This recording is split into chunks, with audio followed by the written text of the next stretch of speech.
գործերի միջամտել, խորհրդարանական մանդատ վերցնել։ Եթե գտնում եք, որ խորհրդարանի գաղտնիությունն է խախտել, ինչը այդ ինչ-որ բան անեիք։ Այս բոլորի եզրակացությունն ինձ համար այն է, որ եթե իմ հետ ես, բոլոր տեսակ օրինախախտումներ կարող ես անել։ Եթե իմ դեմ ես, հենց իմ քո թողած օրինախախտումները օգտագործել եմ քո դեմ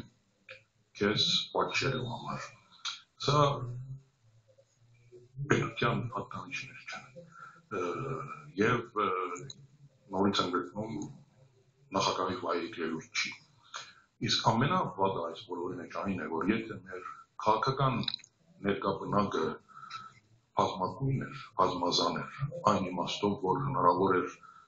այս իրավիճակում ստեղծված ելքեր գտնել, փոխադարձ համաձայնությամբ, ինչ-որ բաներ պայմանավորվելով երկիրը այս վիճակից դուրս բերել։ Նախագահը Սերժ Սարգսյանը այդ ելույթով իր այդ ներկա բնակի քույները բոլորը հանեց, դարձրեց սև ու սպիտակ։